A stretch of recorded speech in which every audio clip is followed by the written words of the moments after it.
Fashion is one of the identifying markers of being human. Each day we say something about ourselves through what we wear. The future of fashion is directly linked with sustainability. If you decide to be a designer, you have to think responsible and think about the community in which you live.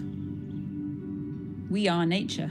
Every cell in our bodies, every in and out of our lungs is part of a living system that connects all of life. What does it mean to you to be a designer now? When I look forward, I see the future of fashion at the intersection of value and values. To consumers, to retailers and brands, to growers and producers, to the communities in which we all reside, and to the planet as a whole. As the next generation of fashion talent, I count on you to look at this with a fresh perspective. It's about creativity, of course, inside the product design, but also in the way fashion brands tell their story to their clients. Many consumers have woken up to the level of overconsumption and waste. The future of fashion depends on what we value. The future of fashion depends on how we imagine ourselves to be. What does the future of fashion look like?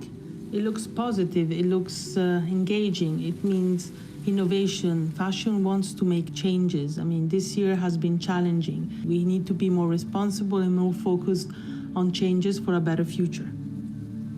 We have the opportunity for a big reset, to restore some balance in the supply-demand equation. We're in a time of deep change. I hope that you can be part of a regenerative world where we all recognize our ecological identities.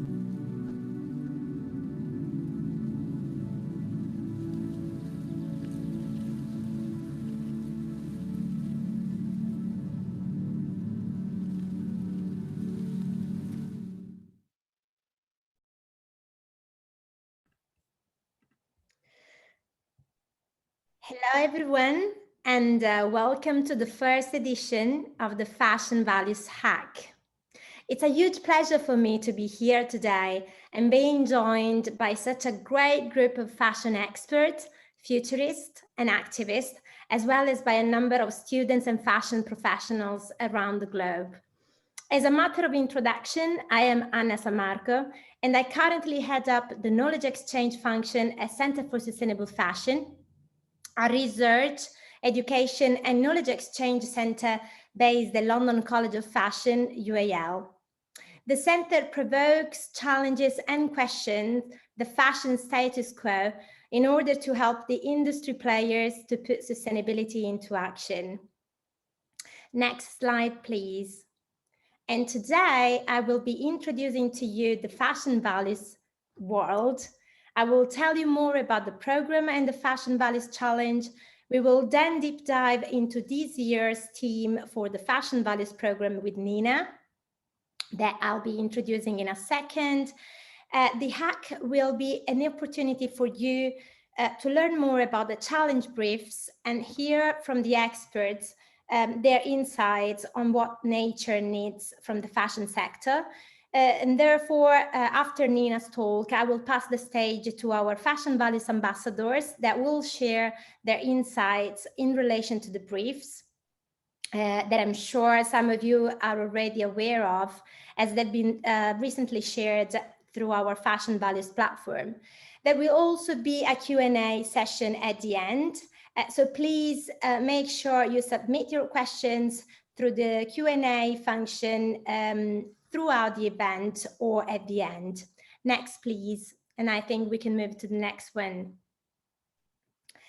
Yes, so we're not here today to talk about what needs to be fixed in the fashion industry, but to reflect on how many opportunities are available for us to really become part of the solution of a system of which we are all major players, and a system that needs to move from an era of extraction to an era of regeneration.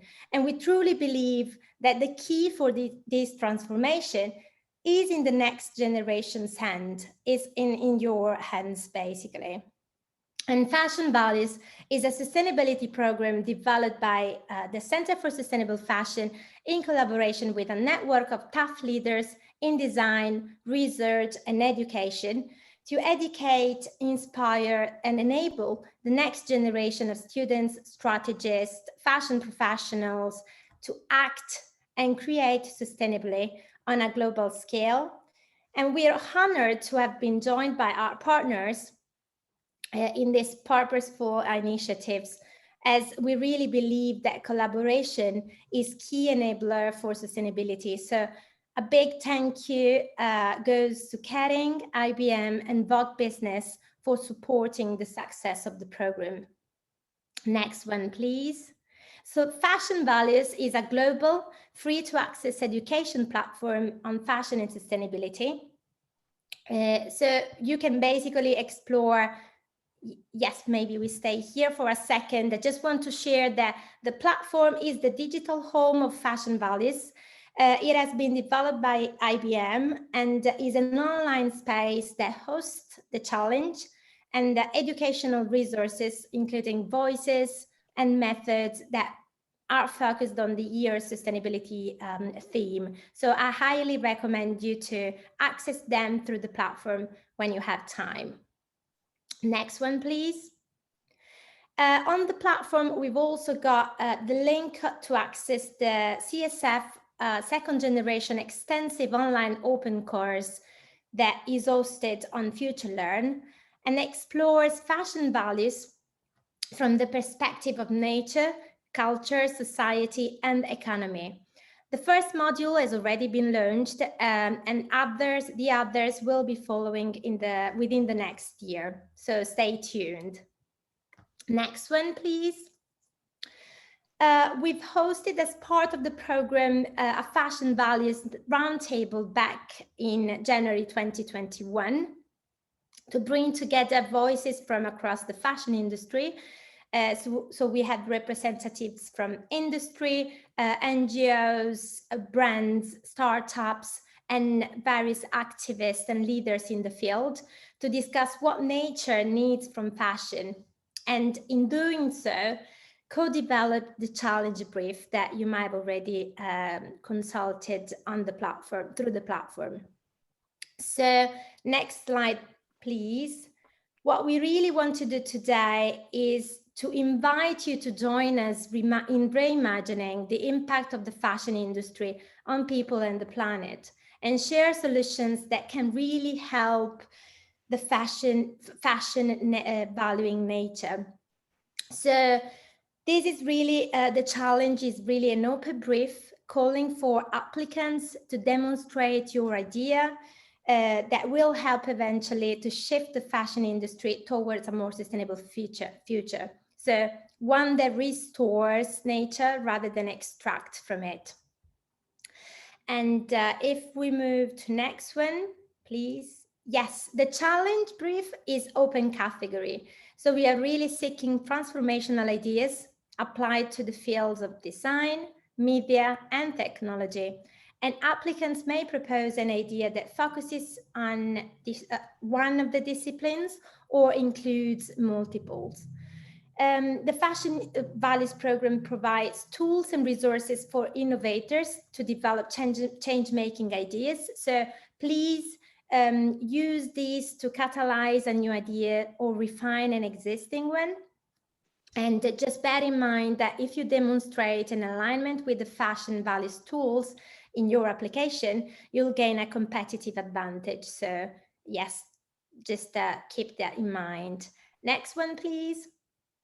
So this slide summarizes the 4 judging criteria that judges will be using to evaluate and rate your ideas against them. Relevance is definitely one of that. We want the idea, the application to show your ability to engage, analyze, and research, respond to the challenge key question. Originality, so the ability to conceive and develop original ideas in responses to the brief. Feasibility, so demonstrate how you've used a design thinking approach. how you've applied a concept through to a feasible outcome. And lastly, sustainability and impact thinking. So really demonstrate sustainability impact of the idea, how this will really change the fashion relationship with nature. Next slide, please. You might have seen we've got a really high profile list of judges. Yes, we'll be speaking with some of them that happen to be Fashion Values ambassadors as well today. For now, I just stop here, and then I probably move to next speaker, Nina Stevenson, who's the lead of education at Center for Sustainable Fashion. She's also the mind behind educational courses, which are part of Fashion Values. So the stage is yours, Nina, and speak later. Thank you, Anna. That's great. Great to see everybody here today. Thanks for joining. Next slide, please. So as Anna introduced me, I'm Nina Stevenson. I'm the Education for Sustainability Leader at Centre for Sustainable Fashion. So my role today is to give you a brief overview on fashion and nature as a source of inspiration for your responses to the Fashion Values Challenge brief. The work that I'm going to be speaking to today draws on research from my colleague, Dr. Francesco Mazzarella, who sadly couldn't join us today, and will form part of an insights report which will be released later this year. I'll also be introducing you to the Fashion Values Nature online course, where you are able to connect with others and further develop your ideas in response to the challenge. Next slide, please. So, biodiversity or biological diversity means living nature, the living skin across the whole world. This includes animals, plants, habitats, ecosystems where they live, and how they interact with each other. Our skin holds us together, enables us to breathe and move, to create and to interact with the world. Its value is priceless. It's worth noting that in contemporary Western terms, natural capital and biodiversity have been valued at $125 trillion a year. Whilst extinction of species is a natural process, it is estimated that the current rate of biodiversity loss is 1,000 times higher than that of the natural rate. In fact, natural systems are declining globally at unprecedented rates in human history. According to the United Nations, the top 5 drivers of change in biodiversity are, in descending order, changes in land use and sea use, direct exploitation of organisms, climate change, pollution, and invasive alien species. Next slide, please. The exploitation of nature by the mainstream system of fashion production and consumption is contributing directly to land desertification, drainage of watersheds, water pollution, the degradation of coral reefs, an increase in the amount of carbon in the atmosphere, as well as deforestation. The fashion sector is contributing to an acceleration of species extinction, with related negative implications on indigenous communities and local knowledge, with livelihoods and cultures being decimated. This involves complex issues that the fashion sector is only just beginning to understand.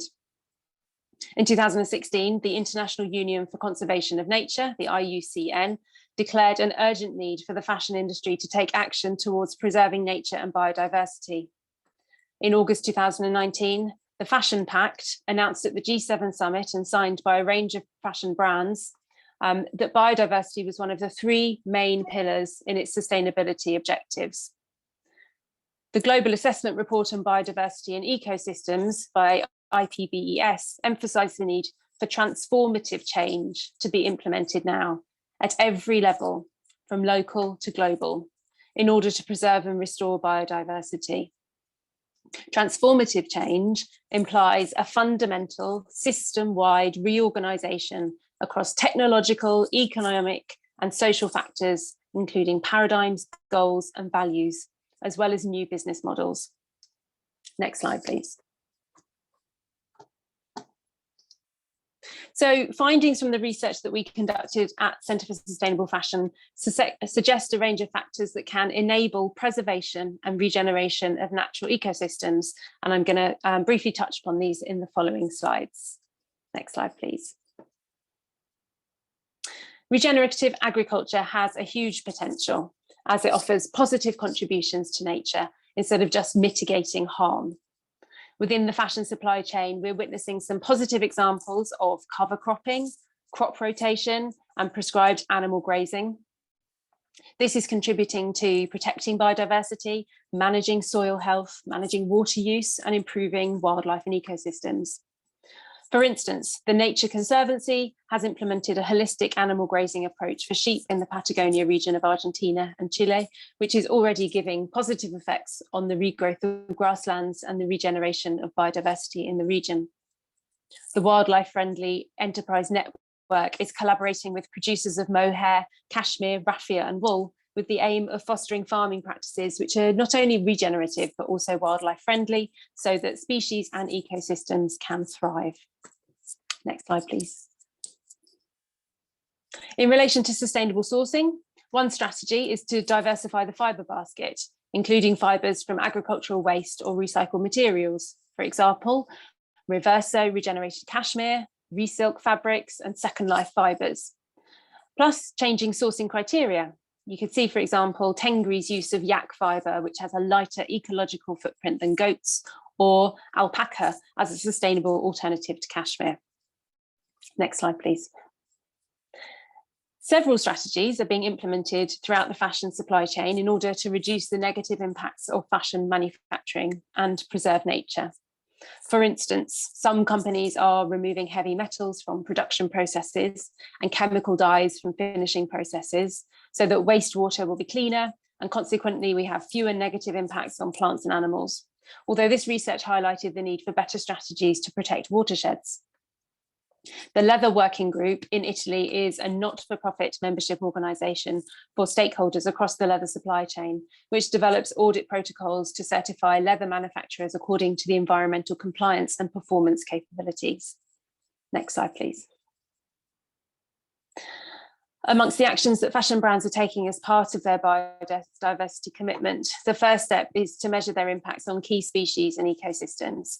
For example, H&M is adopting a biodiversity footprint assessment tool to identify the biggest impact areas of the business on biodiversity. Next slide, please. Traceability and transparency throughout the supply chain are also key issues for fashion to focus on in order to understand where designers and businesses are sourcing from, and therefore implement strategies for protecting those ecosystems. One example, for fashion designer Martin Jarlgaard, Provenance has used blockchain technology to track the journey of raw materials through the supply chain using a unique ID and increase transparency of materials, processes and people behind products through a smart label, as well as substantiating sustainability claims. Next slide, please. New frameworks are being developed to aid companies in making informed decisions, developing sustainability strategies and creating new business models. Practical roadmaps and compelling narratives around nature-positive products. For example, Kering's biodiversity strategy is driving forward a paradigm shift. It's structured in 4 stages: avoid, reduce, restore and regenerate, and transform. Biodiversify and the University of Cambridge Institute for Sustainability Leadership have developed the conservation hierarchy, a flexible framework that can be applied by different fashion companies to make informed decisions about the mitigation of impacts on biodiversity at diverse scales. Next slide, please. And finally, collaborations. Given the complexity of preserving and regenerating natural ecosystems, this study highlighted the importance for businesses to collaborate with others, with brands, the media, governments, NGOs, to campaign, to lobby, and to accelerate policy reforms. Some brands have joined wider coalitions, such as Fashion for Good, Common Objectives Biodiversity Pledge, Business for Nature, and the Fashion Pact. An exemplar story in terms of collaboration on the ground and lobbying and policy making is that of Tengri, a company founded by Nancy Johnston upon an equalitarian partnership with thousands of nomadic herder families in Mongolia. Nancy facilitated the first meeting ever between the nomadic herder cooperatives and the government to protect them, their livelihoods, their indigenous culture and their land through the establishment of an agreement with the government for not issuing mining licenses and not harvesting over tipping points. Next slide, please. So we've talked a little bit about the enablers. Findings from the same research also suggest that the fashion sector is facing numerous challenges in engaging in living nature. We will make sure these slides are available for you because they're pretty dense. But to run through here, we're looking at consumerism, consumerist cultures and a model of market stimulation. We're looking at pervasive business practices of overproduction, excess stock and markdowns based on social acceptability of fashion as constant newness. Lack of suitable infrastructure and regulations relating to fashion practices that recognise the dynamic interactions in living nature. Lack of resources for businesses to undertake R&D on regenerative practices. Greenwashing and lack of access to information for fashion designers and businesses to fully understand biodiversity issues and make informed decisions.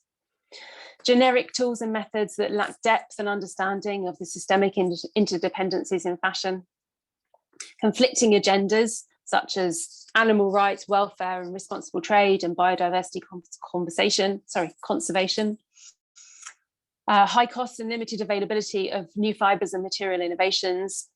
Continued negative perception of some sustainable products, and a time lag between actions aimed at preserving and regenerating natural ecosystems, often seen as incompatible with most fashion business models who are focused on short-term reporting.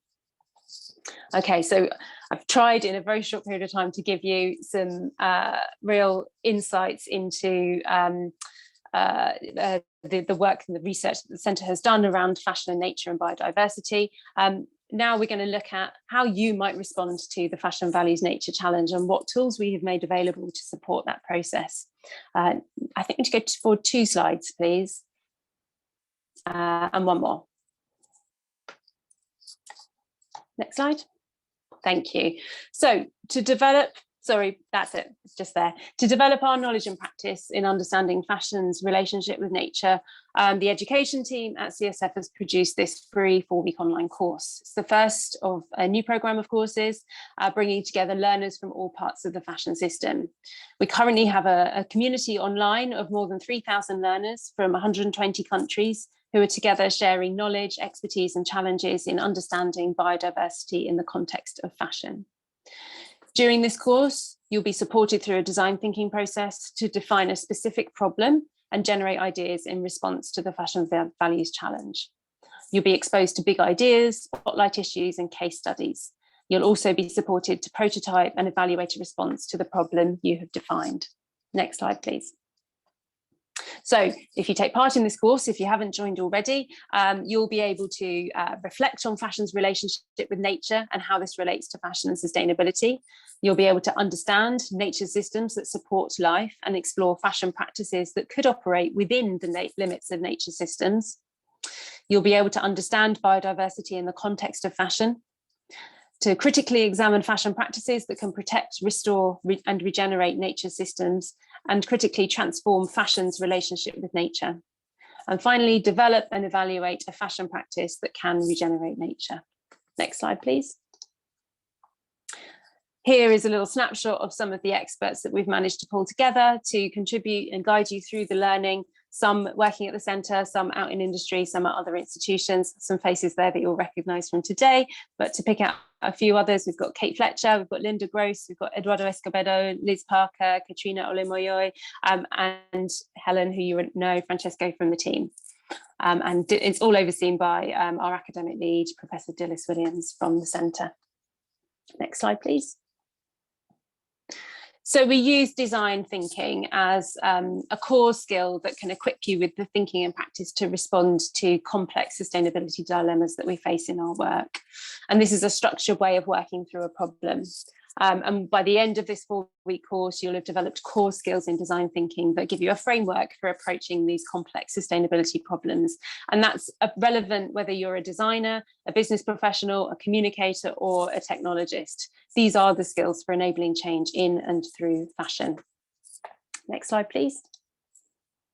And here is a little kind of snapshot of some of the responses that are already being gathered online on the course. It really provides a great environment for you to be able to get some critical feedback, to see what kinds of ideas other people are coming up with, to kind of crowdsource ideas and test and refine your ideas for the Fashion Values Challenge.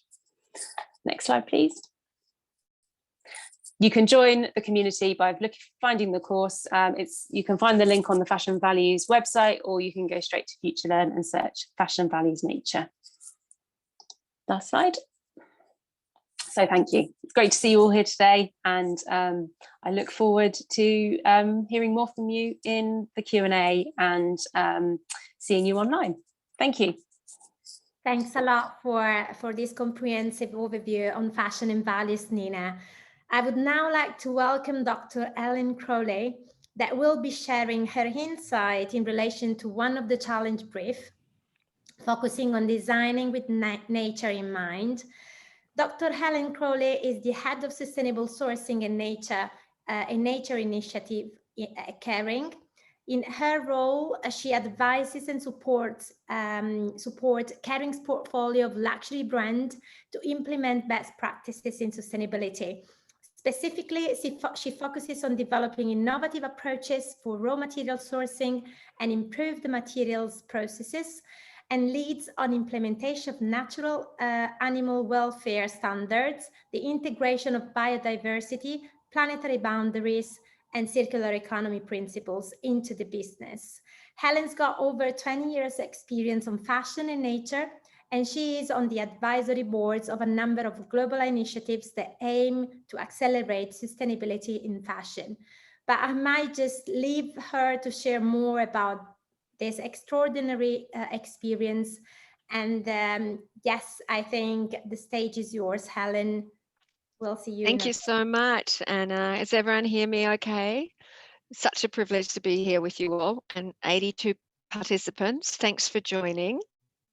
Can you just go to the next slide, please? So I really had to think about how I was going to spend 15 minutes talking about the most important challenge out there, which is saving nature through the way we design and connect with nature through our clothes, through our food, but in this particular instance, through our clothes. It's hard. There's a lot to say, and Nina's already given you some good outlines of sort of the nuts and bolts of the challenge and what we're dealing with nature. So I've decided I'm just going to throw a few things at you. I'm going to sort of break down nature a little bit into its different elements, and talk about how nature functions and why it is such a powerful thing. I think that might help you also spark your thinking and your ideas about what you're going to do in this design challenge. I love this slide, by the way. I always tell this story when I show this slide, and you might have heard me say this before, is that when I first saw this slide, I didn't even see the spaceship in it.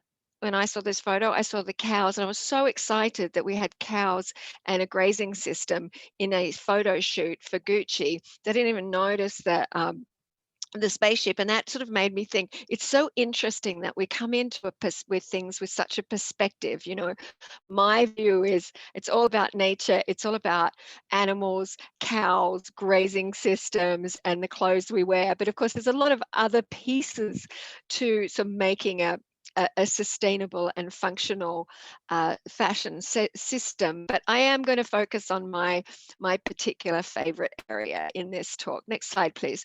So I wanted to just show you this. You know, we talk about sustainability, we talk about impact, we talk about, but it's all in the context of this world that we live in, this unique world that has finite. And you know this, you've heard all the data and so on. But it's interesting to just reflect on this for a moment. This slide is one of the most reproduced images in the world, this image, and it was taken nearly 50 years ago, an Apollo 17 space mission.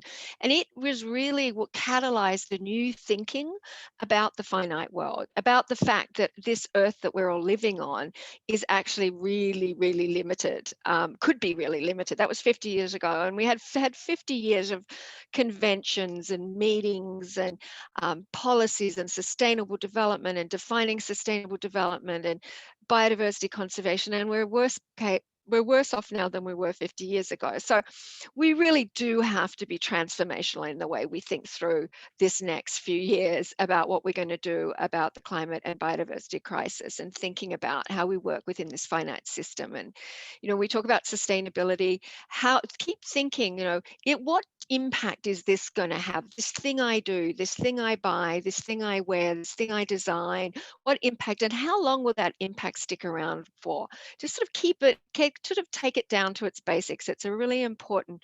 I actually use that a lot when people say, well, is this sustainable? And I sort of unpack it a bit and say, well, is it going to have a negative impact? The chemicals, the way it was produced on the ground, the way the people were employed, and so on. So there's really sort of some fundamentals around that. Next slide, please. I'm going to have to speed up, aren't I? Because I'm going. So I just want to put another perspective on is the fact that this Earth has been around for nearly 4.5 or just over 4.5 billion years. And next slide. But life on Earth has been here for 3.8 billion years.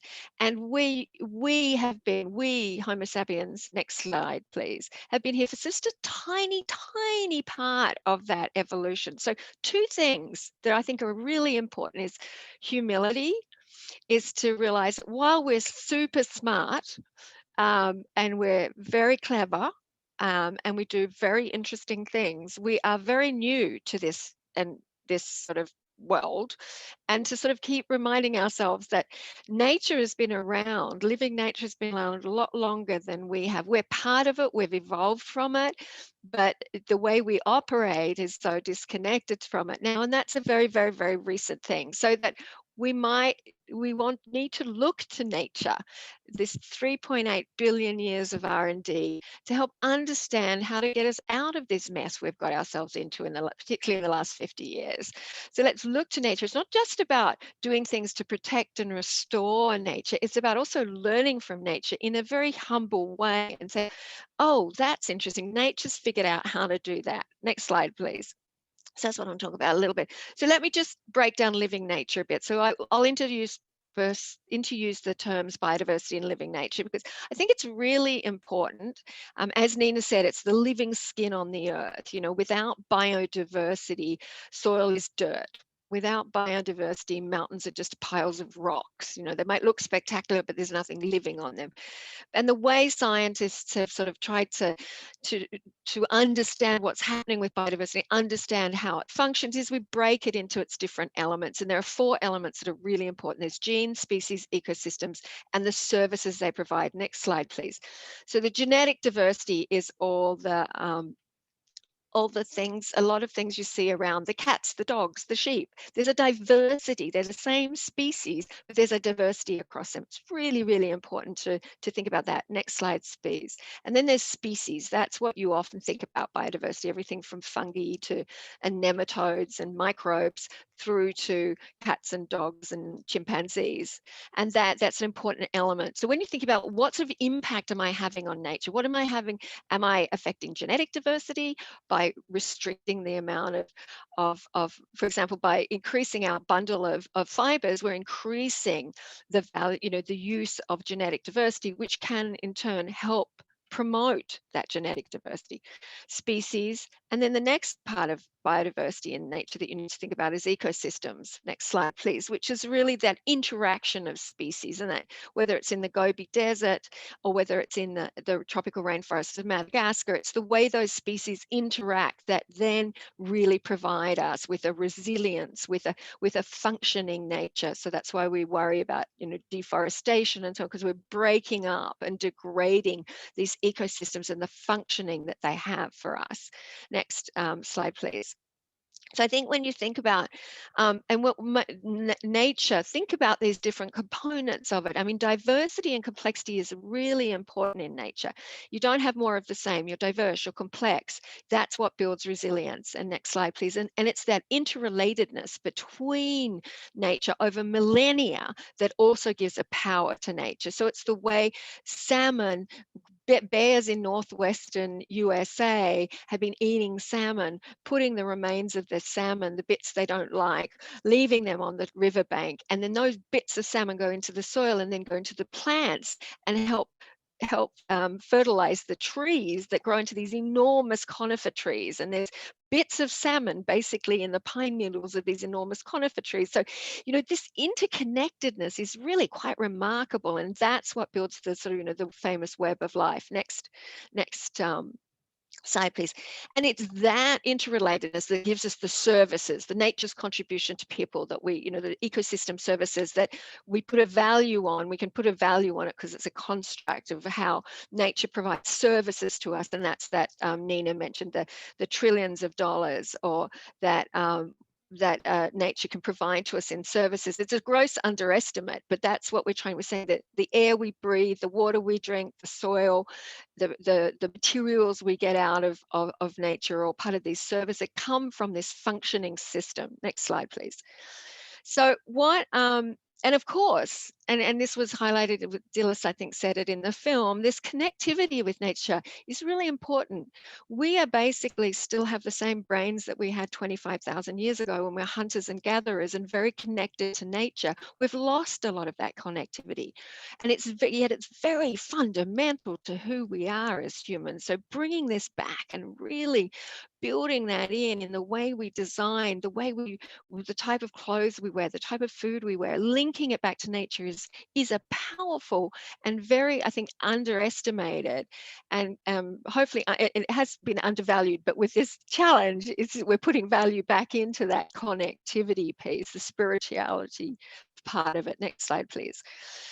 And, you know, the most fundamental level, nothing else we want to do in the world in terms of economic development, sustainable development, human rights, it's all going to be dependent on a functioning biosphere, a functioning nature. Next slide, please. So, you know, it is the most fundamental thing that you can be thinking about, is how to protect, restore, regenerate nature. And our impact, you've heard about all the impact, the fact we're surpassing our planetary boundaries. Next. So it is the moment in time, 50 years on, we now have to act. And that's why you're all sitting here listening to this and engaging in this challenge, because every single thing we do counts now, and we can really make a difference. Next slide, please. And we're at this incredibly important moment in time where transformational action is really what is needed. It's very exciting. So next slide, please. I think that I am an optimist. I'm hopeful. I see what we can do. And what can we do? In our field, in fashion, I think, let's look at our value chain system. This is a lifeblood. Instead of it should be feeding and nourishing the world, it shouldn't be. It's doing the reverse. It's sucking out the resources of the world. We've got to think differently about our value chains. Next slide, please. So our value chains are not just extracting, as you know, but giving back. And so we don't just see the final product. Next slide. We see what goes into that final product. And next slide. And we see also behind that is the ecosystems, the people, the community. So it's about a lot of what we can do is about our materials and how we work with materials, what types of materials we can use, and the impacts those materials that can have on people and ecosystems. And it can be very positive, as you've heard, the regenerative agriculture side of things. Next slide, please. I think the other important thing is that it's not just about, it is about supply chains. It is about making those function better. It is about materials. A lot of it is about materials and our choice of materials. But there are principles that we think and that we need to think about in design, and you've got your design thinking piece, but there's the nature's principles also, next slide, which are really, really key. If you sort of think, well, can I do this? Should I do this? Is this sustainable? Will this help nature? Think about what nature would do.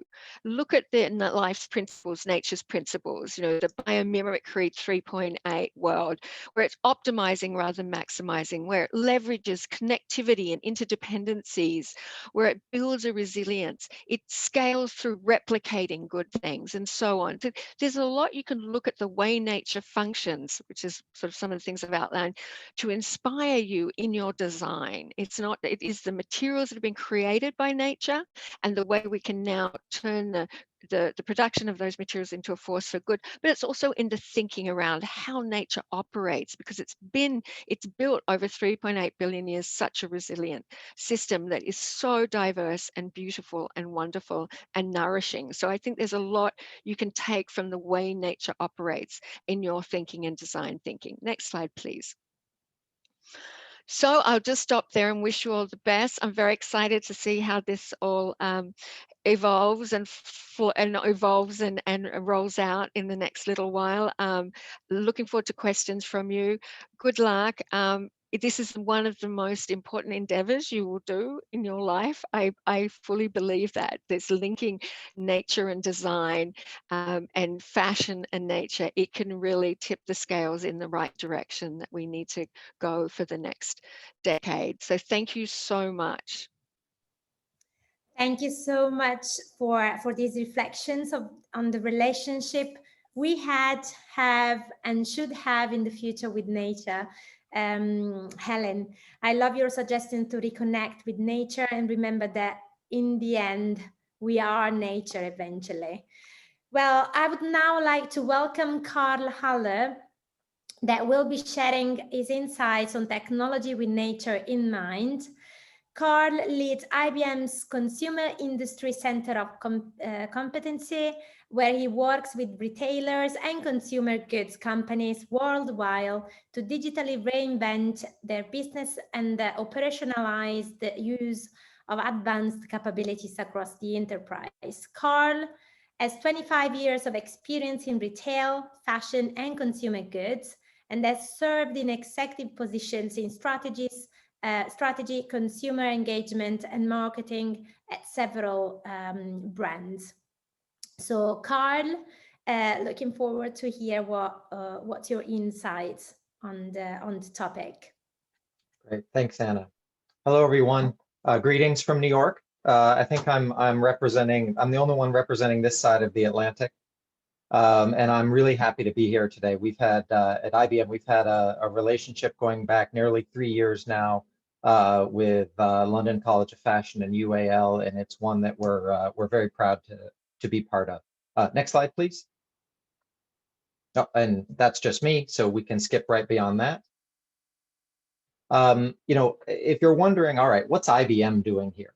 You know, we actually work kind of at the intersection of business and technology, you know, with all of our clients, and whatever industry we're in. So in this case, fashion at the top, we try to also work at the intersection of that industry and what's happening in sustainability and bringing all of those things together. And go back one.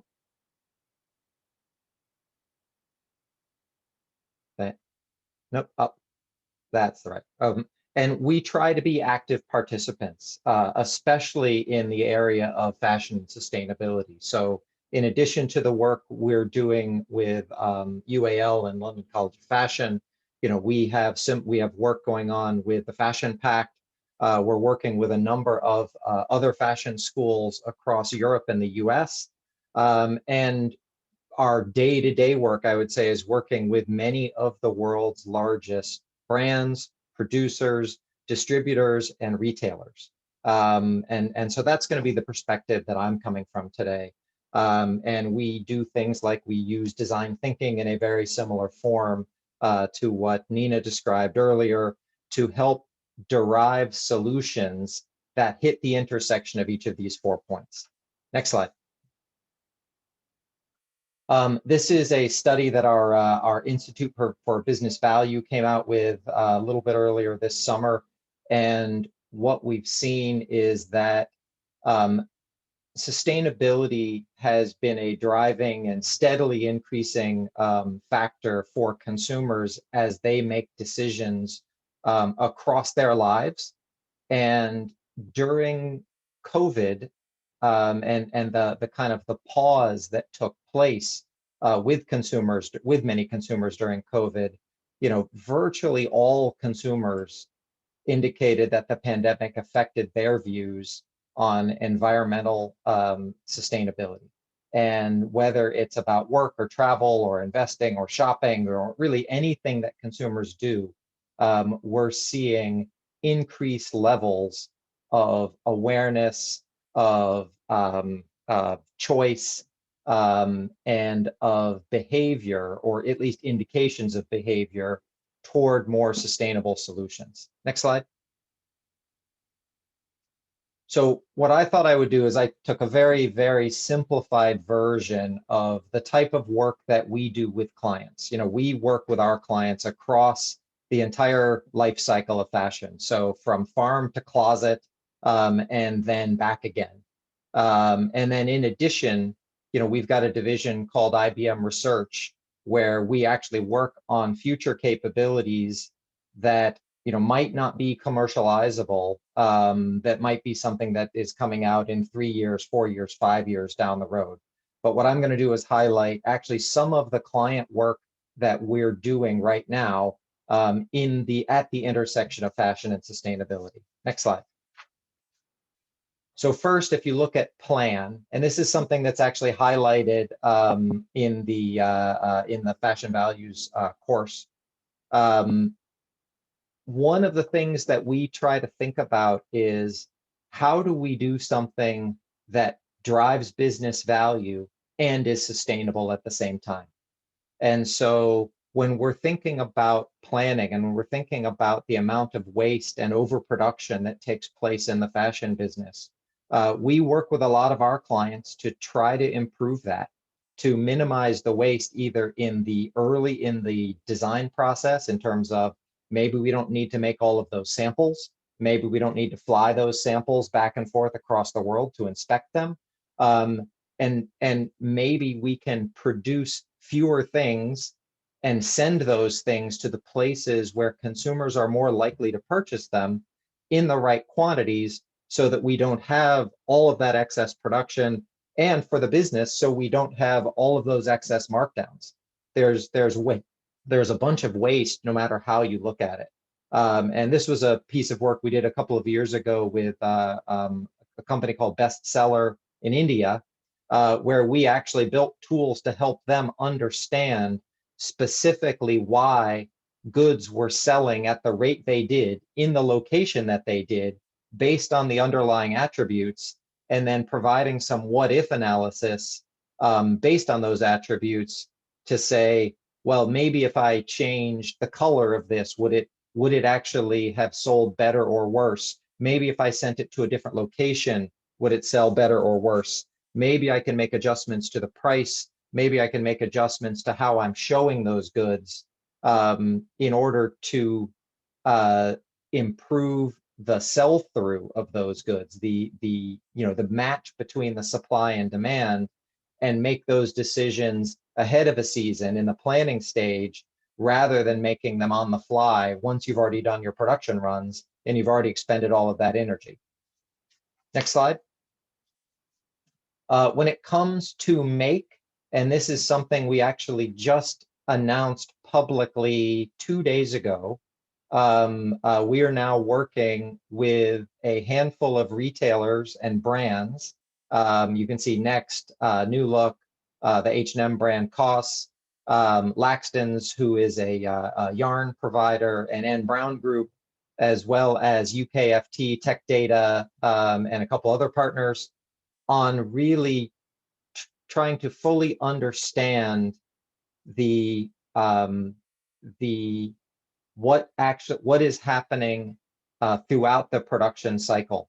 And in certain areas, this is actually pretty well known when you're talking about some level of products have a very clear, transparent supply chain. In general, cotton is one that does not. It's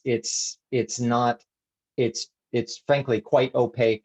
Most brands, most manufacturers really only know things one step back and one step forward.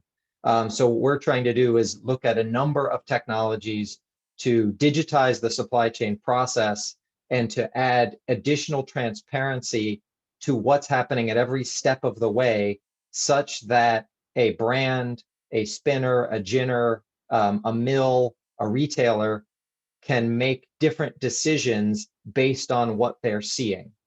And they now have a way to start actually measuring and tracking and reporting on the multiple steps of the production and their scope 1, scope 2, and scope 3 emissions throughout the supply chain.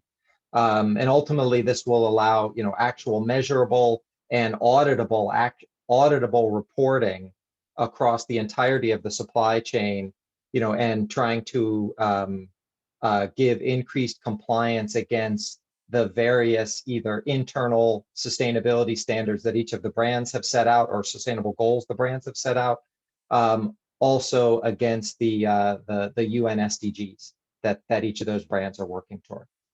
Next slide. Another thing we've done is we've worked on the global shipping process. Much of the fashion industry travels by ocean and is made thousands of miles away from the point at where it's consumed.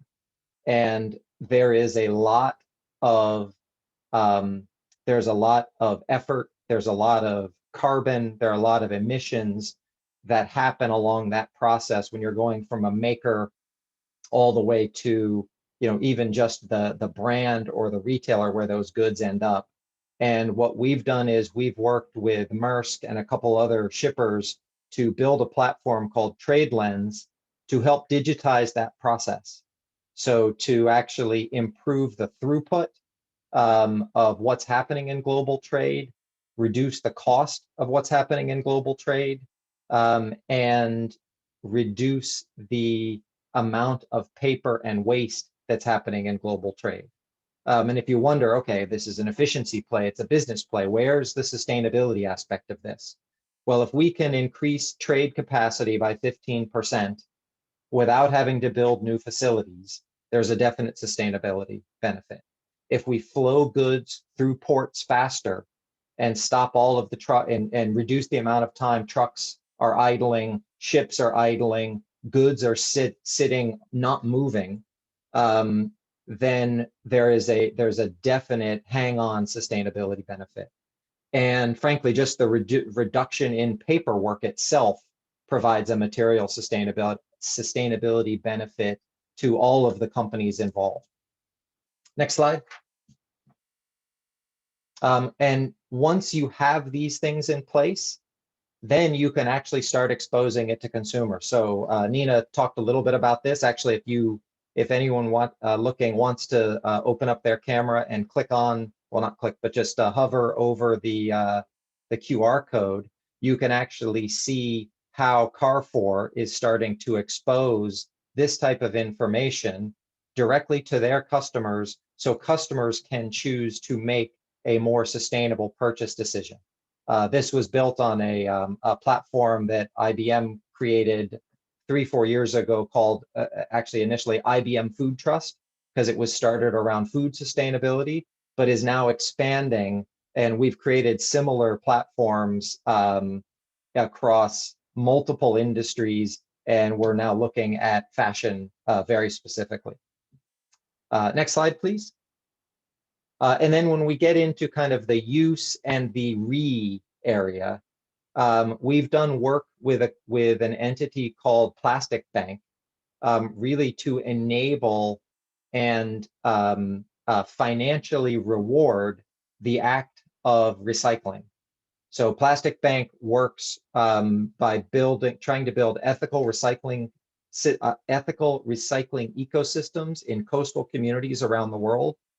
They pay independent workers to collect and reprocess plastics for reintroduction into the manufacturing supply chain. And in addition to kind of paying market rate for plastics, they also pay a premium over the market rate, providing either money or providing food, cell service, cooking oil, or other basic necessities to lower income independent workers, all of whom now can do better things for their families, while at the same time driving a benefit for the ecosystem overall. IBM's role again on this was around blockchain, where it was really underpinning the digital tokens and also ensuring that all the transactions are secure, are secure, transparent, and auditable. So next slide, please. Let me wrap here and think about, what does this mean to you? So if I'm one of the 80-ish people who are listening now and thinking about entering, I would think, okay, you may have an idea, and how do you start to think about putting that idea into action? So first, I would say the sustainability has to drive business, and vice versa. Business also has to drive sustainability. These two have to be interconnected much more than they have been historically. Second, I think about innovation and new ideas in two ways. I think about capital I innovation. So for those of you who are going off and trying to start something yourself that might change the world, that's a big I innovation. If you're thinking about an idea that can impact, some of the larger brands or larger companies in the world, but that you're going to integrate into how they work, then there's an opportunity for small I innovation. They're both needed, but it's important to understand which one you're actually going to tackle, because that'll differentiate how you approach it. A phrase that we like to use a lot is to work with purposeful agility. You have to have a destination in mind. You have to have a place that you're trying to get to, yet you also have to be agile enough to pivot and change direction when needed. Fourth, talk about the idea of buy-in, adoption, and ambassadorship. If you want an idea to take hold, then you have to think about, how do you get beyond people saying, oh, okay, that's interesting, that's buy-in. How do you actually get people to start using it, to start adopting this idea, whether that's a consumer, whether that's a small brand, whether that's a large company? And then ultimately where you want to get is, how do they become such a proponent of the idea that they're actually out there selling it for you? They're out there promoting that idea on your behalf, because either they love it so much, or maybe they're making money off of it. And that leads to the last point, which is, when you have an idea and you're thinking about putting that into action, you have to understand the economic impact of that. And you have to understand it from both the buyer's perspective, what are they buying and what are they getting, and the seller's perspective, who is actually selling something and who is actually potentially going to make economic value from it. I'm not saying you have to be economically or financially driven on this, but you at least have to understand it, because that's ultimately how a lot of ideas move forward. So thank you for the time today. I wish you, the next slide, the best of luck in the challenge. And frankly, I can't wait to start seeing some of the results coming in. Thanks very much. Thank you so much, Karl. Great to share great that you've been able to share evidence of how technology can play a big role to enable sustainability. And hopefully this has been of inspiration for our audience to think what can be done next to restore and value nature. I would just like to remind you to use the Q&A function to submit your questions, even throughout the next session.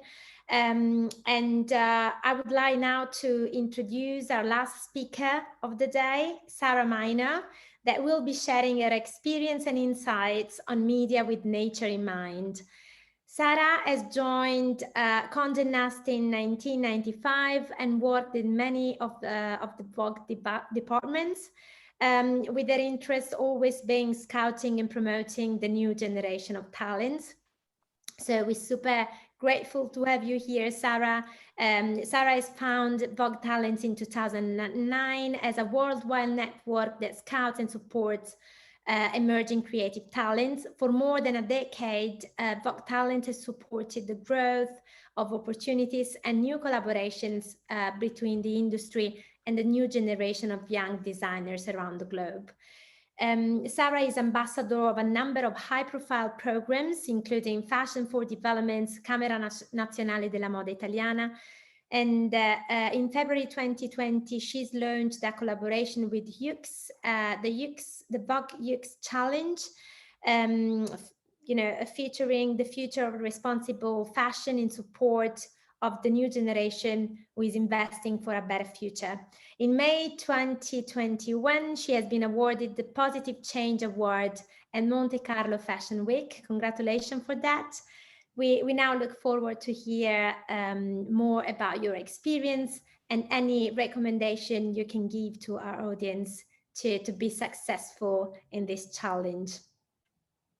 Oh, thank you, Anna, and thank you for having me, and also thank you for the other speakers. That was really interesting to hear. I'm not gonna give slides because I do think that you have already heard very important information for you for apply, and also interesting information on what's happening right now in this year and a half after during the pandemic. So I'm just going to speak, and I think going back to Anna saying what is the suggestions for the appliance is that I think that right now we are in a phase that we really need to make changes, and I always say that changes are in the hand of the new generation, because the new generation is right now the people that can really make a change and really envision something for a better future. And this obviously needs to be supported, and the supporters are primarily us today in the talk, but also the fashion system and the system around to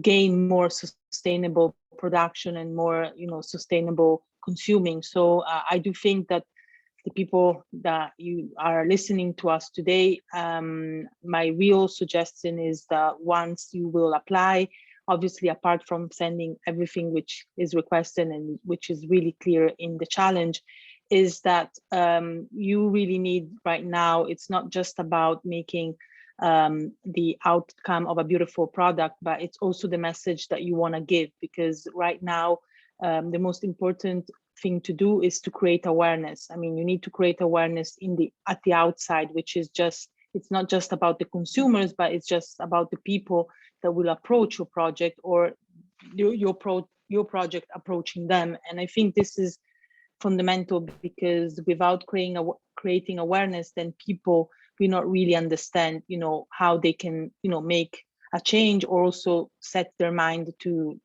make changes in their daily routine and their daily action in life. So you have really the power to make this, and this is in your hands, which is not meaning that you are responsible of it, but I think it's I've always thought that the new generation is our future. And as one of the speakers was saying, I mean, we're here in part of the world in a very tiny time of when the planet, was existing. So, and we're all here passing by. I mean, we're not immortal. So I do think that it's fundamental that we always leave behind something better for who comes after. So I think this is really important. And moreover, for who applies, it's also the message and the visions you want to give. I mean, this is something important. I always tell to students and creatives, I'm not just saying about creatives in the fashion industry as clothing, but creatives as even people that want to do startups or do their own project, or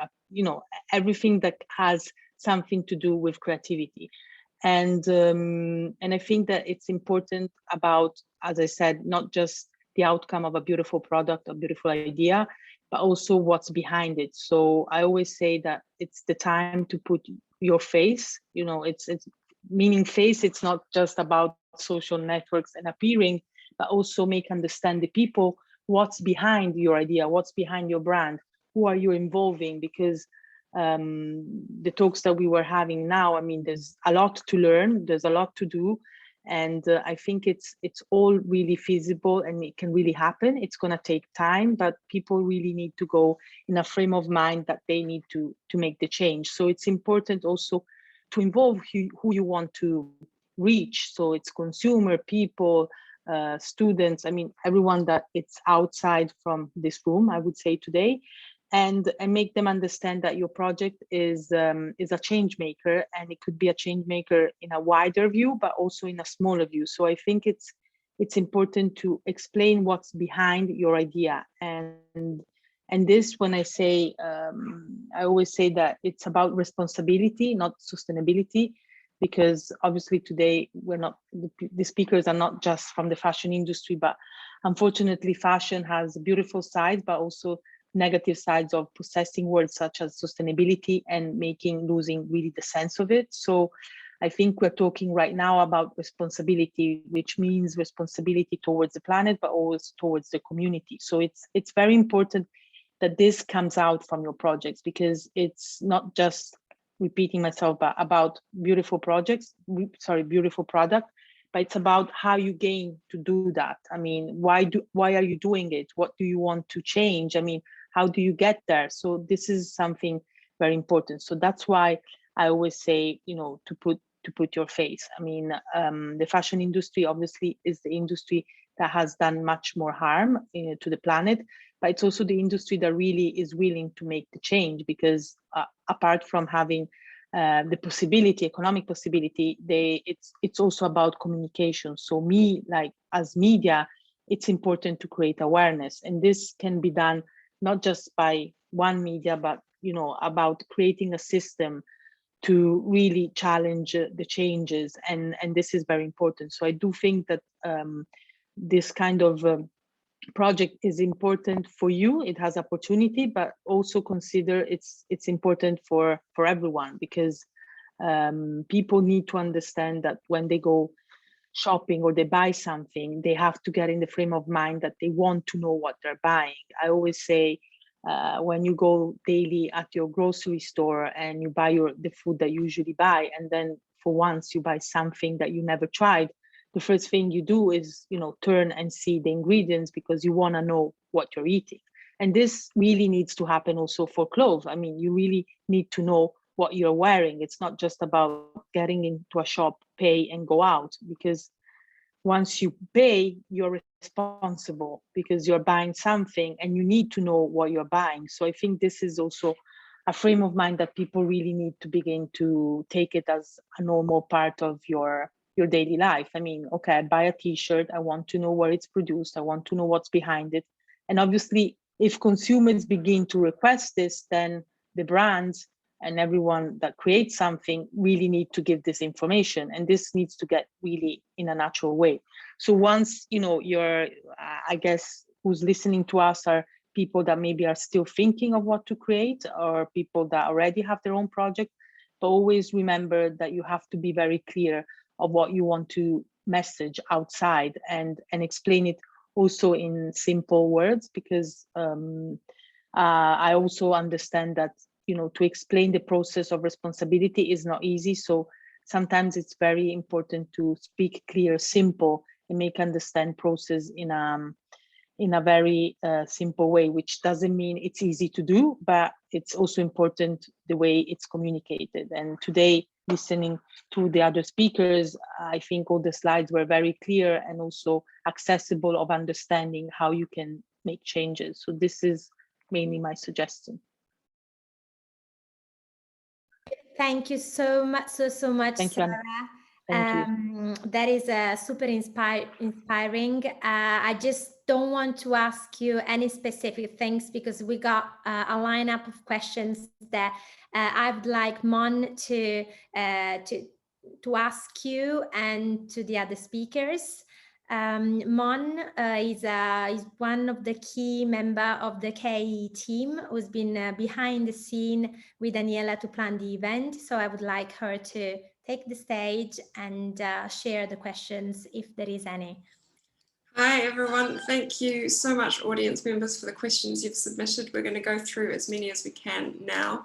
So the first question I have on my list, I'm going to ask all four of our panelists to answer this. What do you think makes an idea stand out in a competition? What are you looking for as a judge? Nina, can I start with you? Yes. Hi. Can you hear me okay? I have unplugged my headphones. What makes an idea stand out? Oh, it's a lot of things. I suppose something that I haven't seen before. I've been working in this space for a number of years now, and we have had a variety of different kinds of competitions and awards before. and you often see a lot of brilliant kind of materials innovations. You often see kind of technology innovations around kind of consumer engagement and interaction. It's quite difficult to come up with something truly unique, but those, when you see something you haven't seen before, that makes me stop and makes me listen. So I want to be challenged. I want to see bold and radical ideas that don't currently exist either in other sectors or don't currently exist within fashion. What are the things that are truly bold, radical and transformational? And that's really hard to do. So challenge yourselves to extend your thinking and think bold, think big. Amazing. Helen, can I come to you? What makes an idea stand out? What are you looking for? Hi, well, I'll build on what Nina said, because what she said is very important. But just to add to that, I would say there are two things. I think, you know, what we're looking for, what I'd be looking for is also game changer potential, right? You know, the transformation comes from leveraging and catalyzing change. And it could be quite a small thing that starts, but that it can actually leverage quite new ways of doing things. So can this innovation, this challenge, this whatever you look at, can it leverage change more widely? Can it be replicated? What's its game changer potential? And then the other thing I'll say that I always look at in this is, and this was sort of the scientist in me, is the thoughtfulness that has gone into why you think this is sustainable or meets nature's, that helps restore or protect nature. Really, so you need to do some pretty deep thinking as to whether this is going to be something that helps nature, because superficially there's a lot of things going on out there that really don't have a very big impact on nature. So I want to see that there's some thoughtfulness and clarity in how this is actually going to leverage outcomes for nature. Great, amazing. Thank you, Helen. Karl, same question. So I agree with everything Nina and Helen said. And I think the thing I would add is understand the commercialization, understand how it actually goes from an idea into action. And is it an idea that's going to go through an NGO and or governmental route or educational route? Is it an idea that is going to start to move into companies, or is it an idea you're going to start to, you know, develop, you know, on your own and, you know, plan this as a new startup business? Understanding how and where that moves forward, I think, is critical. Thank you, Karl. And can I ask Sara the same question? Yeah, well, I think they all answered answers which I would have given. So I just want to add and emphasize the fact that it's always very important, the message and really why you're doing this project and what change you want to make. And this is something that has to be explained. And also in the process of, I mean, if you're realizing something commercial, is also and make understand, you know, why it has that cost and how does it come to that cost. So to explain also the process of how you get to that product. Brilliant, thank you guys. I've got a question for Karl from the audience from Esme. How are the tech solutions applicable to micro businesses? Are there open source or free options? I can't afford to invest in expensive technology as much as I would like to. All of our clients can't afford to invest in expensive technology as much as they would like to. That doesn't matter if you're a startup or if you're a multi-billion-dollar company. I would say it certainly depends, but in general, yes, IBM and others, you know, there's great technology from Google and Microsoft and other big technology providers. In general, more and more tools are becoming either free or with a free model for low levels of usage.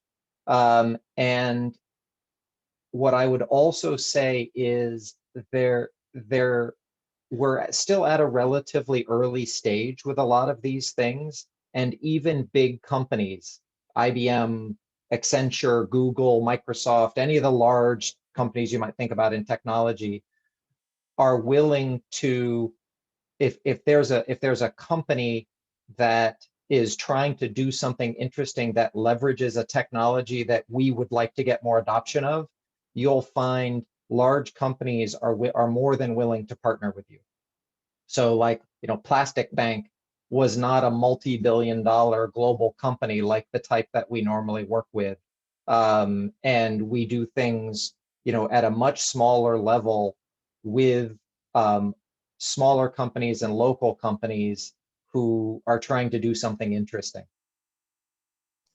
Amazing. Thank you, Karl. That was a super comprehensive answer. So I hope that helped our audience member. I've got quite a long question here. Helen, I think this one's going to come to you.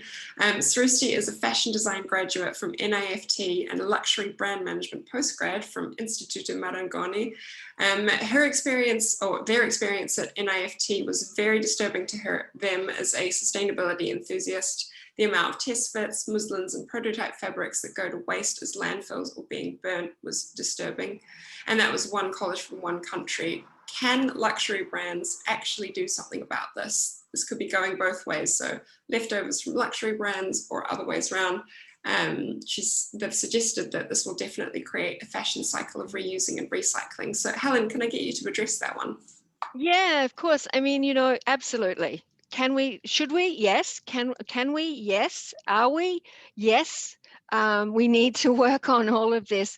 I think I do think this whole waste, this whole sort of recycling, upcycling, there's a lot more that we can all do in that. I don't think it's just it's not just luxury.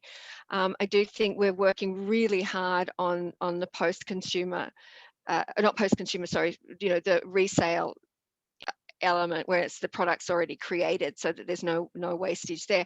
I mean, it gets back to, so I think, yes, we need to deal with it. There are two things though that I'll say that I think are really important. One is, it is about transformation of the way supply chains operate so that it is not allowed. Wastage and material inefficiency is not accepted, and there's got to be incentives and structures in supply chains that because waste like that is basically this material inefficiency. It goes against all circularity principles, it goes against business principles because it's waste, and waste, somewhere along the line there's a cost to it. So there's also a policy element to it. So it is part of us really rethinking how we put values back into our supply chain. And the second piece, I think, is it's really important that we value materials more than what we do currently. And when I say value, I don't mean just economic value, but in an understanding that these materials, there is such an impact, and the materials have to be good and they have to be valued appropriately. So I think you've got a really important point, because what worries me about that is not only just the wastage and the inefficiency and the cost and the environmental impacts and the social impacts, it's also the fact that people are not respecting material and the effort and that has gone into it. So I think there's a piece in there that's also a really important rethinking of the way we do our clothes, our materials in general. Thanks. Amazing. Thank you, Helen. Nina, do you want to pick up on that as well?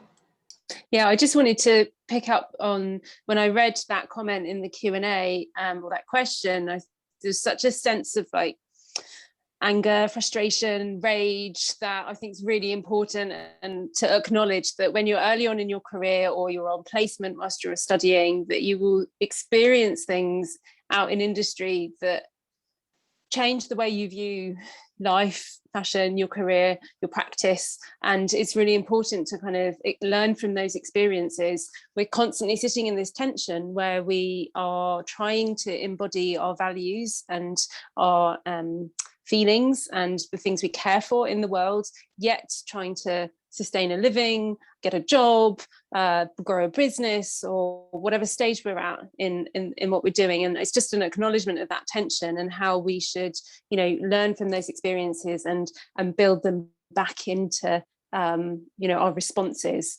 So I just wanted to kind of, acknowledge that and recognize that it's really hard, but that we can turn that into something positive, that experience, that shock, that fear, that rage. Really well said, Nina. Thank you for that. I'm going to direct a question at Sara now, if that's okay. The sustainability is such a complex topic, especially fashion and nature. How can I communicate to do justice to this complexity? Okay. Big question. Well, hard question to answer. I mean, well, I think I get back to the point, what I said before. I mean, I don't think you need to ask yourself, you know, how can I get to that, but also think about, you know, the ideas you have and really make it work. Because I mean, I do think that all the people connected today are creative people. So you start with an idea, you start with an envision, something that comes from your heart or something that you really believe in. So I think this is the frame of mind you need to start. And then, I mean, do not put yourself already problems in front of how you're gonna get there, but already start from where you want to start from and how you want to do it, because this is something, it's a long process. So I mean, consider before the idea, then think about how to develop it, then think about how to do it, and you know, who you want to involve or who you need to speak to, or who you need, which production you want to give, and then, you know, work on the message. Because I mean, if you start thinking like this, it's going to be very hard for your creative process to get to the results. So I mean, it's one pace in front of the other. I really like that answer, Sarah. Just take it in small steps and don't get bogged down by everything, because otherwise we get overwhelmed. Yeah, no, exactly. We are all overwhelmed by, you know, technology. I mean, social networks. I mean, just consider that before 2 months ago, nobody was talking about NFT or virtual and everything. And it's something that, I mean, probably people that work in the technology already knew about it, but it's something that, like, for example, in the fashion industry, until like 6 months ago, nobody was talking about it. And now everybody is talking about it, and as if it, and now it seems that if you don't do it, you are out of the world, which it's not true. I mean, it's new ways of developing things, but I mean, you cannot do everything. So you need to find your focus and get to that, because there's too much going on, which is positive, but you cannot do everything. That is perfectly said, Sarah. Thank you. I've got another question here that I'm going to direct at Anna and Nina as part of the Fashion Values team. I would like to know if an artistic project that has agriculture and fashion in the core can be part of the challenge. How can visual arts be part of the challenge? Can I get you guys to answer that one? Nina, are you going to take this? I can. I mean, I can only say from my opinion, I'm hoping you agree with me, Anna, that it's a big yes, that we want to see a variety of responses, that it's, you know, you shouldn't be limited to one form of response. We encourage a broad use of media, a broad use of application of fashion as business practice and as artistic practice. So I'm excited to see how you would link up on an artistic expression of fashion and nature and regenerative agriculture. Yeah, I echo what Nina has just said, and in addition to this, of course, it is important to keep in mind the judging criteria that we will be using to judge your idea. So as long as you'll be demonstrating evidence of whatever we've actually stated in the judging criteria, we'll be happy to welcome your idea, your proposal. Absolutely. Thank you, guys. We've got a question here that I can see Karl's already typing an answer to, so maybe Karl, I'll get you to pick it up. Are you seeing Clo 3D software widely adopted? It's tremendously efficient as sample generation creates little to no waste. Plus, it can help with creating garment sizes that actually fit the customer, minimizing overruns and returns. Is Clo 3D widespread yet? Karl, can I get you to pick up on that? Sure. So I can't speak specifically to Clo 3D, but I would say that the area of using either CAD or 3D design software in the product design and development process, and to do much more of that work virtually and digitally, is growing rapidly among all the clients that I talk to. It's the process, even just a few years ago, where you would make stuff and you would design stuff and you might design it in CAD, but then you would send it off, and then, X number of days or weeks later, you would actually get, a physical garment that you would inspect. That's changed a lot, and that's something that is probably one of the benefits that we had to fashion and sustainability of COVID, because people couldn't do those things and weren't together in the office. They had to start reverting to digital tools, and that got them comfortable over the last year plus of using them. And now that's just becoming the way of working, and they're realizing they don't have to go back. Yeah, that's a really good point, actually, and that some of the people that we work with at Centre for Sustainable Fashion, we're seeing an increase in the use of those tools as well. Does anyone else on the panel want to comment to that? Shall I move on to the next question? Cool. Let me move on. For solutions based on science, how accurate must our ideas be, not being from a science background? Can applications have an element of the speculative? Helen, can I get you to pick up on that one? Yeah, I was just typing an answer. Good question. Yeah, you can. I mean, science is about hypothesis testing anyway. I mean, the scientific method is you start with an idea and hypothesis, and then you sort of prove it out. So speculative is fun. I think the important thing in my point before, when I said I think we need is the thoughtfulness and the thinking, that is the deep thinking that's gone in. You just need to create a logic or a rationale for why you're doing what you're doing and where you think it can have a positive impact or reduce negative or whatever, and just sort of create that sort of logical pathway. It doesn't have to be proven all the way along, but and you base it on assumptions. That's basically the scientific method. We're not asking you to go out and do it, get scientific data and so on, but that would be enough from my side anyway. I did see one question up there about materials, but then it sort of disappeared, and I might have made that mistake. Should I answer that one too? And I know it was to Nina and I. Please do. I can't see it on my yeah, panel, so but materials. You might have picked it up. Yeah, I think I might have clicked something and it disappeared. So someone was asking about what materials, they're really struggling with materials. Look, leather, we could spend an hours talking about leather, but if you can get leather from systems like organic leather or leather from systems that have been regenerative. I mean, just timberland's doing this already. Leather from grazing systems that have certified in some sort of way. I know it's hard, but I wouldn't turn away from leather. Because there's a whole discussion we can have about this, but the way we're going to make materials better and the way we're going to turn them being a driver of bad to a driver of good is getting in and making the demand that we want it better, not turning away from it. I'm not saying you can't do innovation, alternative leathers, that's all fine, but some of the best materials in the world are the 3.8 billion years of R&D, including cows, are really clever at making leather. So we've got what we need to do. It's not about the cow, it's about the how, right? So we just need to make leather better. We need to make cows happier and healthier eating grass and not in intensive systems. So if we in the fashion sector can be involved in helping tip that, push that, great, go for it, try it. It's a beautiful, beautiful material, and it can be a force for good. So it's not easy, but experiment with what you can find out there and ask suppliers.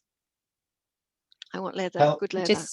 Helen, you win the quote of the session. It's not the cow, it's the how. That's actually not my quote. That is a re-quote, but okay. I love it. Sorry, Nina, can I get you to follow up on that? Yeah, just to add in, follow up with some resources on that. We did a section with Helen on our first online course on Future Learn. So not the one I was talking about earlier, but we've got another course, Fashion and Sustainability. And there's a whole section on there on leather and a leather debate. So if you're looking to further kind of inform yourself on the arguments for and against leather, then that's the place to go and find some resources. Amazing. I've got time for one more question. So can small initiatives or startups at early stage, but with great potential and creative proposals have their chance? Or do you favour the larger organisations who are more advanced in their project? Does anyone else want to pick up on that? Well, I think I can answer that one pretty clearly. And we absolutely are looking for early stage and small initiatives. Please send your answers in. The creative idea is the most important thing. So we're very excited to see responses from a diversity of places and people. So please put it in. We can't wait to see it. Absolutely, and I echo what you just said, Mon. And I take the chance to officially close the event. But firstly, before closing, I would like to thank all the speakers, the event team and the knowledge exchange team, Aniela and Monica, for all the behind the scene planning for this event. And of course, I would like to thank each of you attendees to join us today and show us your interest to really innovate and act for change and benefit nature. And just one last reminder for you is that the future of fashion depends on what you value. So my call here is for you to start to value what it matters. And so we can start from valuing nature, which is our challenge call. And even if this might seem quite unrelated, I would also like to recall something that Steve Jobs was sharing on one of, I remember, his live pitches a few years ago, when he was basically saying that you need to be passionate as people, because with passion, people can change the world for the better. So goodbye everyone for now, and good luck with your applications. This session has been recorded and will be uploaded on the Fashion Values platform, but please do get in touch if you have any additional questions we might be able to address. And yes, we're truly looking forward to receive your applications and hear about your fantastic ideas. Good luck again, and thank you. Thank you. Thank you, everyone. Nice meeting you. Bye. Thank you. Thanks, Bye. everyone. Thanks. Bye.